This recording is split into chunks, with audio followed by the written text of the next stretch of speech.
Well, great to be back on pitch side. This match is very evenly poised. Perhaps the momentum shifted towards Pakistan right at the end, but you've got to say that South Africa did really well at the top to take all those wickets, and then that partnership really setting the tone for them. I've got with me a very, very special guest here with me, Keshav Maharaj, and alongside him we've got Sean Pollard. Keshav, many congratulations. You've set quite the record in Pindi, taking all those 7 wickets. Tell us a little about your game plan. You're coming back after an injury. How is it for you out there?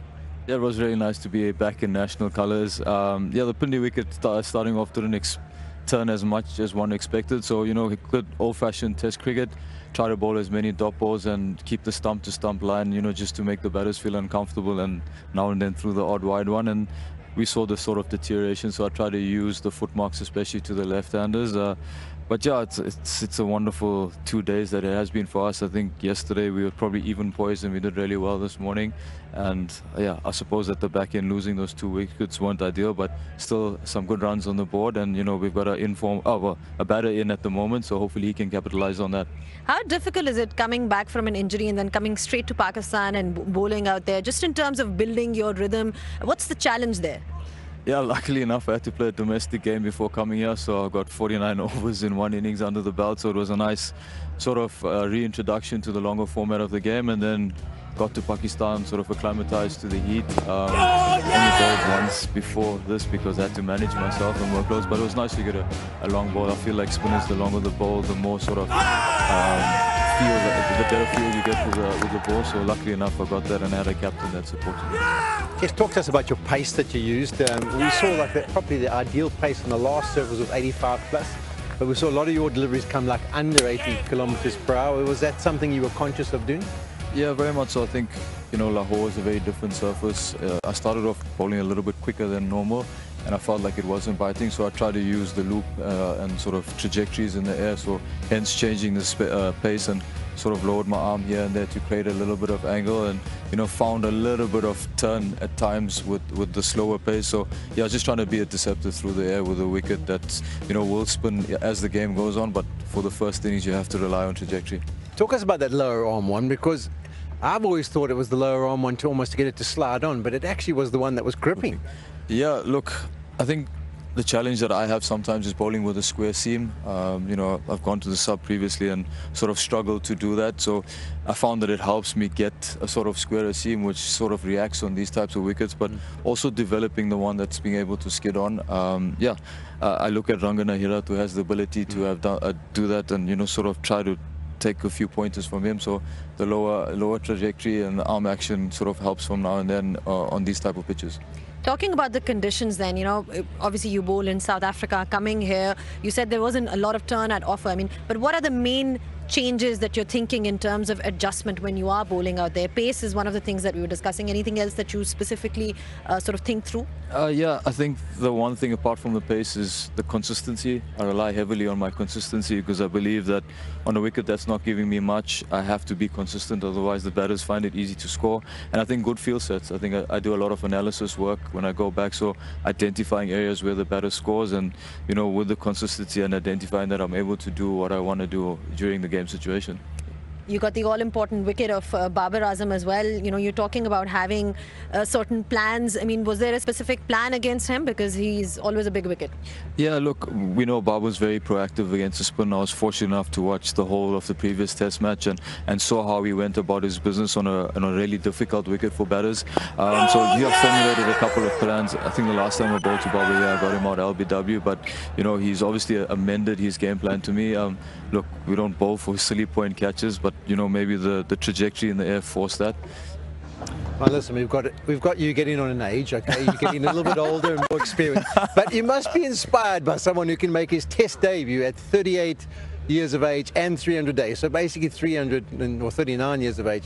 So what have we got, 5, 10? How many more years left in Keshav Maharaj? Well, you'll have to ask Shooks that. Yeah, look, I think I'm taking one day at a time. I've always said that I'd like to play for as long as I can. We'll see how the body holds up. And, you know, if Shooks still wants me around, he did make a funny joke earlier, but we'll keep that off air. But yeah, I'd like to go for as long as I can. I'm still driven and motivated. I think the day that I wake up in the morning and I don't want to bowl and I lose that passion, I'll have to be true to the game and walk away. But for now, I love bowling overs and still have that passion. Okay, last question from me. What about the batting? performance when you get out there? I mean, I think it's been good for now. What is your game plan? Can you give us any insight into how you're going to play? And secondly, will your pace change in the second innings?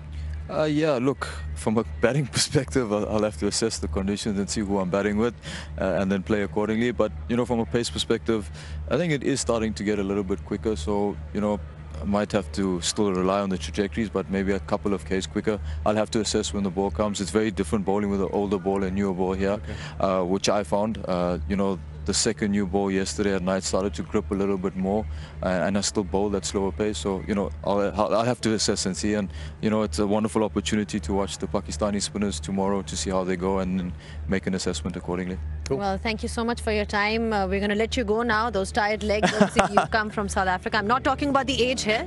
You're only as old as you feel, they say, Mr. Pollock. Always the legs feel. Well done, Well, thank you so much much once again for your thoughts. And that was Keshav Maharaj for you. Just talking about his spell and just generally what they can look forward to in tomorrow's game. So plenty to talk about and closer look at what happened today. All of that after this short break with Waqar Younis and Sean Pollock.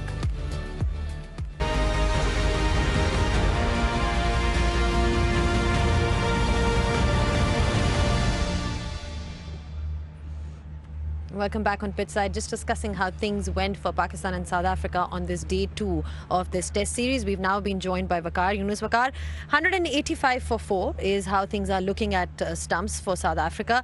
Pakistan, how do you think they would be feeling? They got those late wickets towards the end of the day. Overall, how do you look at the day? I think overall South Africans played a better cricket than Pakistan. Pakistan lost way too many wickets too early in the game this morning. And then, of course, a great partnership we saw. I feel that South Africans, you know, fight back is really showing the class as a young team. And, you know, characters they've shown, it's excellent to see. So I feel 148 still behind South Africans. So 6 wickets in hand with tail. We've not seen many getting runs. So Pakistan still maybe a step ahead of them. Well, that partnership between Dazorzi and Stubbs, you know, showing a lot of character as well. Polly, they took their time, but definitely got the runs on the board and got some momentum eventually in that partnership. Yeah, they did. They ground out that first initial stage. And probably, you know, tough saying that about Dazorzi. I think when he came in, he played with enough freedom.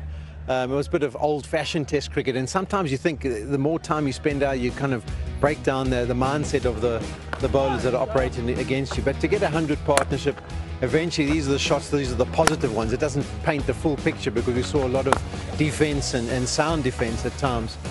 I think the big thing for South Africa is that partnership has showed that it can be accomplished, so they walk away thinking, okay, come on, let's strive to achieve a few more partnerships going forward.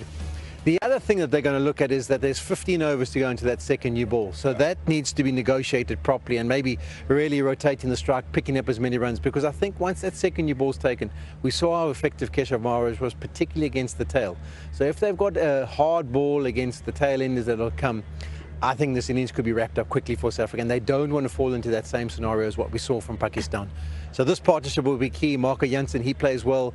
Sen Mutasamy, he'll obviously want to be contributing. But as it goes down, they need to fight and eke out every single possible run, also giving that time for that surface to break up even more. Asif Afridi then, you know, making his debut, missed out on one review, which was then shown later on that it was actually out. But just in terms of how he bowled, we saw him take 2 wickets at the end, really changed the match for Pakistan, at least today. Yeah, his experience, you know, came to play, and he bowled beautifully. He bowled that pace which is not easy to handle. Early on, I think he didn't spin the ball much, but last spell he came in and he spun the ball. This one also was keeping a little low, but actually that spin came into play. This was a big wicket at the time. You know, Pakistan needed to not only get 1 wicket, they just wanted to get 2 or 3, and Pakistan managed to get 2, and that was all to do Asif Afridi, the way he bowled. I thought he was wonderful. He's going to get more dangerous going forward in the game. So it's important for Pakistan to take some sort of lead, and if they manage maybe 50, 60, any lead is a good lead on a pitch where the ball is turning square. It's a great story though, isn't it? I mean, 38 years of age, basically 39, you wait your chance, you come and you perform like that, you pick up 2 wickets. We always talk, and my friend who's a tennis commentator talks about the rocking chair, and when you become a grandfather you can sit in the rocking chair and tell the stories to the kids. He won't have to wait too long until he's a grandfather. When you start at 38, he'll have a wonderful story to tell his family when they come down the line. But yeah, I'm really impressed by what I saw, the control. You can see why they were dead keen to go to him, even though he is as old as he is, because that control he showed. And I agree with Waka, second innings, I think he's going to be picking up some wickets. What did you think of the conditions? Has it behaved the way you thought it would, the wicket so far? I don't think all of us were thinking that it's going to turn square from the word go. But the pitch played really, really well. I thought it was very, very good pitch to bat on even today. I think it's a new ball with the spinners. When they take on a new ball, it is harder for the batter to handle. But once the ball gets softer, which we saw, it's just the pressure at the end where the South Africans lost 2 wickets. But once the ball is harder, it is very difficult to bat. It is going to ask too many questions because the ball, some balls skid, some ball turn, so things going to get tough once the new ball is taken. Right, just looking ahead now to tomorrow, Polly, what can we expect from South Africa, or what do you want to see from them 185 for 4? Yeah, they've got to apply themselves as best they can. I don't think it's going to be that easy for South Africa. I think the first 15 overs until that new ball's taken is going to be vitally important. But I think even if South Africa go really, really well, I can't see them getting a massive first innings lead, you know, if things went really, really well for them. So I think it's going to be pretty even Stevens after the first innings. I think we're going to have a second innings shootout in this test match. All right, it's going to be an interesting day 3. It's always interesting whenever you talk about test cricket in Pakistan. Day 3 is always interesting. You can catch all the action. Remember, here you've got it all televised, but if you are in the UK, then you can catch all the action of these test matches, the T20s, all of that on live.pcb.com.pk. Moving ahead, what we have got lined up for you just in terms of tomorrow. Remember, the action continues. It's going to be a significant day in deciding the fate of this test match. It's the Vigotel Mobile presents Bank Al Falah Test Series, and we join you once again at 9:30 a.m. Thank you, gentlemen, once again. It has been a great day of Test cricket, something that we always look forward to. And tomorrow is going to be yet another interesting day. Until then, it's goodbye from all of us.